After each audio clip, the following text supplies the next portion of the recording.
Hey there, welcome back to Falstaff Books and our four-part series on what editors do. This is part 3, proofreaders. And this is also your best and last chance to comment down below and give us any of your questions on editing, what editors do and don't do. And if you haven't already checked out the videos on what developmental / line editors do and what copy editors do, there may be a link right here, or there'll definitely be links down below in the description, so please go check those out. When a person who's not in publishing says, this book needed an editor, either one of three things has happened. Either one, this person found a typo, and they exist in almost every book ever published, and they are practically impossible to eliminate completely. And no, I will not go back 10 years after a book is published and correct a typo just because you finally found it and emailed me. I'm not gonna. Book's been out for a decade. It's staying there.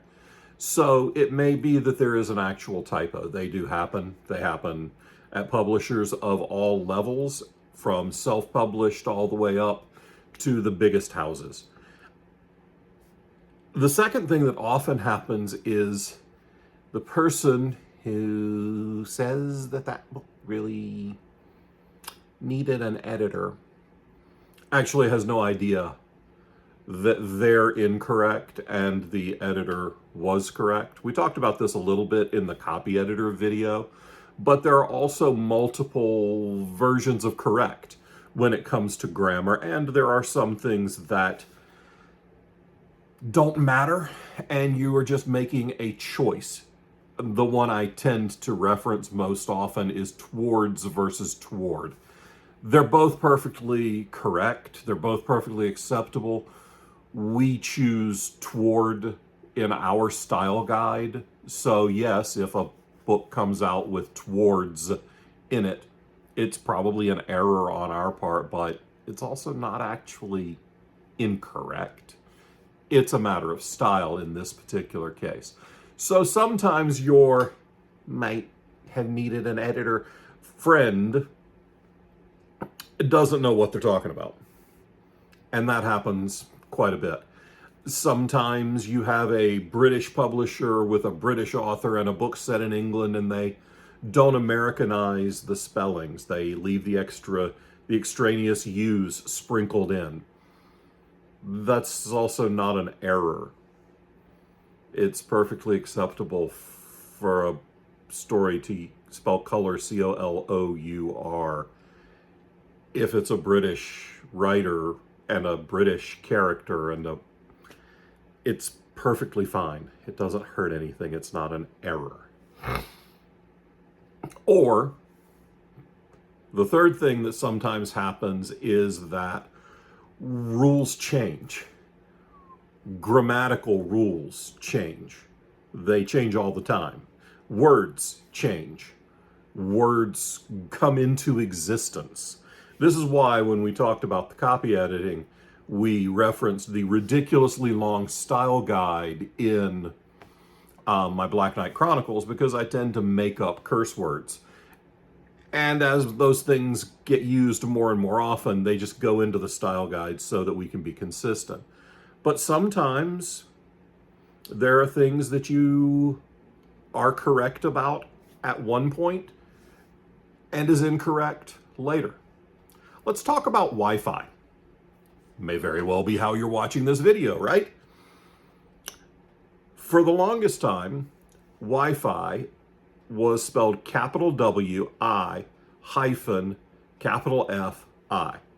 And I think that may still technically be correct in the Chicago Manual of Style today, but an all lowercase, non-hyphenated Wi-Fi has become more and more acceptable over the years, as same with email.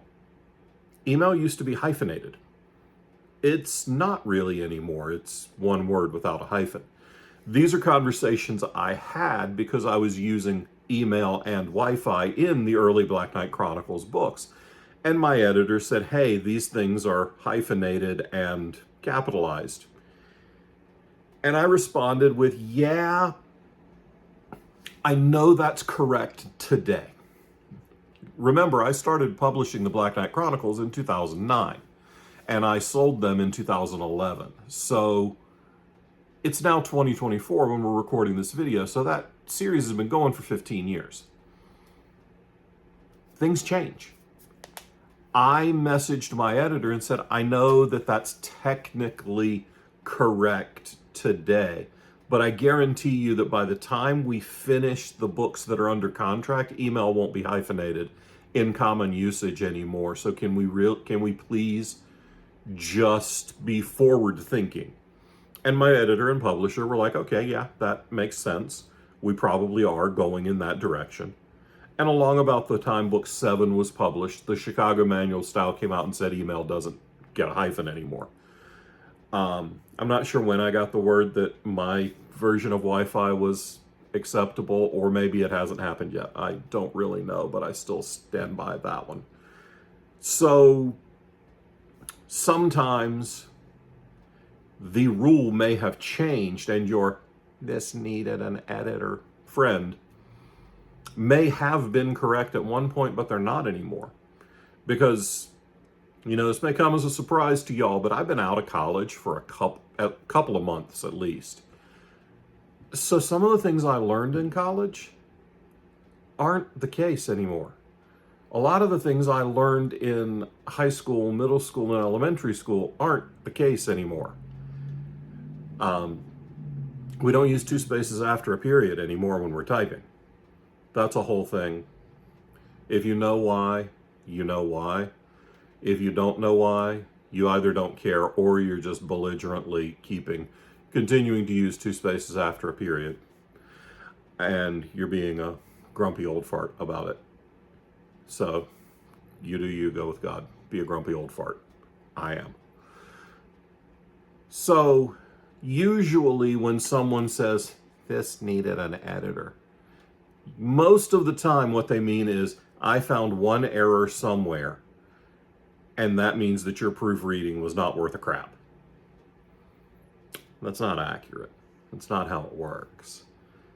Most novels today in the genre fiction realm are usually floating around that 100,000 word mark. These are not small books. If you got one typo in a 100,000 word book, that's 0.01% of your content. Maybe. I think. Math is hard, but it's a very, very small percentage of the words in the book that were screwed up. So if you get 1 out of 100,000, you're doing pretty good. I generally expect a published book to have somewhere in the neighborhood of 1 error every 10,000 words or so. So I think in a book like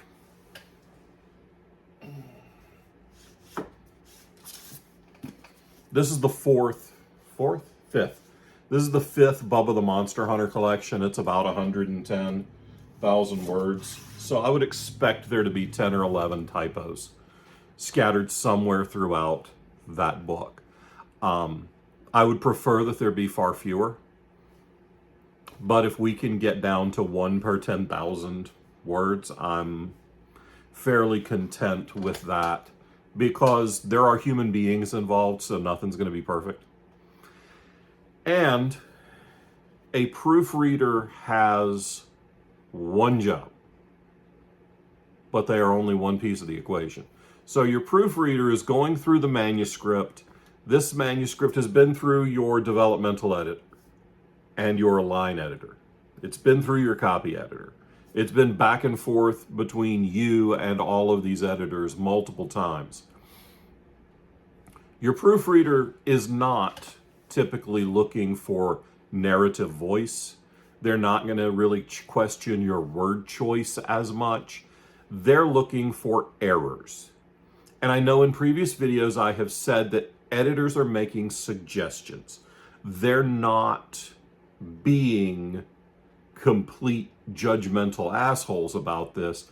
They're just trying to make the book better. That holds for your proofreader as well. But when it comes to arguing with editors, your proofreader is the one who is the most likely to be provably correct. And you are most often going to be provably incorrect in a proofread conversation. Because they're not talking about, well, you said strode, and I think dashed might be a stronger word choice. Those are very fuzzy questions. No, a proofreader's looking more on things of, you did not use an Oxford comma in this sentence. This sentence has a list and therefore needs an Oxford comma. Put the comma here. That's not a question. That's a, this is the rules of grammar. These are how these words are spelled. That's what your proofreader is looking for. They are typically incredibly detail-oriented, but these are not necessarily the editors that are looking towards big structural questions, big structural issues in the book. That's not the skill set that we're looking for with a proofreader. We're looking for someone with an exceptional eye for detail, quick work, consistent work ethic, and an ability to phrase things delicately while still making it clear to the writer that they are incorrect, and shut up and put the comma where I told you to.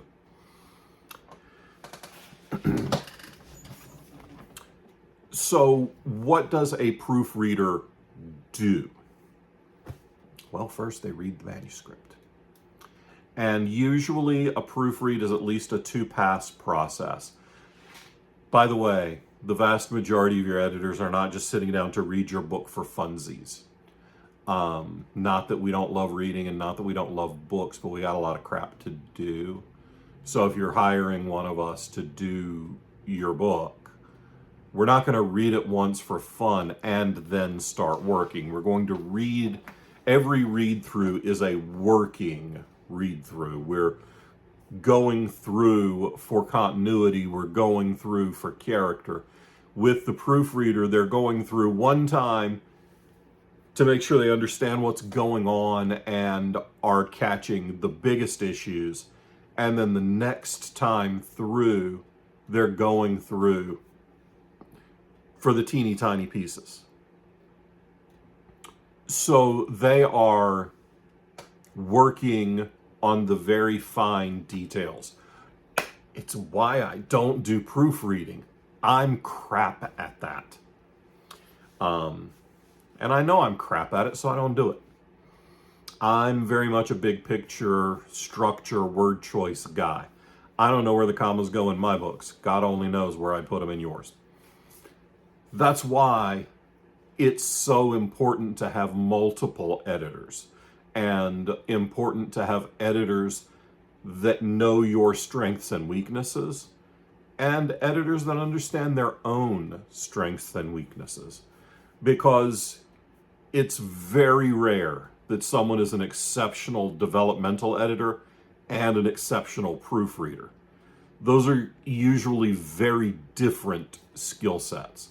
Usually you have somebody like me who's good at developmental and crap at proofreading, or somebody who's a great proofreader and frequently a great copy editor, but not great at developing the story yet.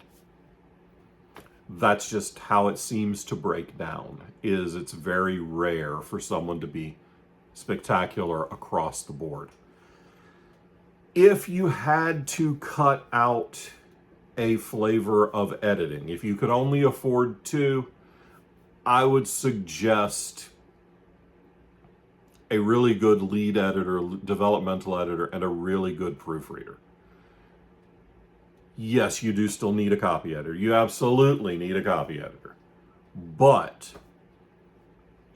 your really good developmental editor can bridge a little of the gap and then your really good proofread can bridge a little more of the gap, and you have less of a hole if budget constraints require you to cut out one step. I won't put out a book that way. It's not something I'm interested in publishing, but your world is different than mine. I mean, I don't know. It is, isn't it? You don't have exactly two cats, one Siamese and one gray, who look adorable on my t-shirt, by the way. So yeah, that's what a proofreader does. They go through and they find the actual grammatical errors, the spelling errors, and they are working to get the finest polish on your book.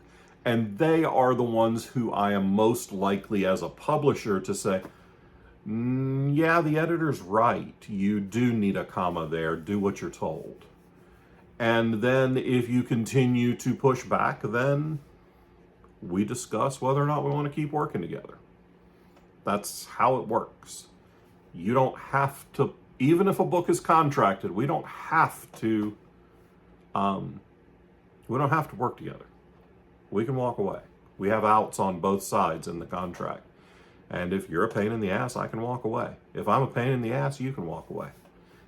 It's fine. We can still be friends. I mean, like right now, we're friends and I don't know you. I don't work with you. But we're friends. You're in my living room right now. Don't put your feet on my sofa. Jesus. So that's our 3-part series on what editors do. Please like, comment, and subscribe. And if you have questions about the different phases of editorial or what you should pay for editors or how to find an editor, leave it down below in the comments. Part 4 will be your questions and on editing answered. Till next time, bye.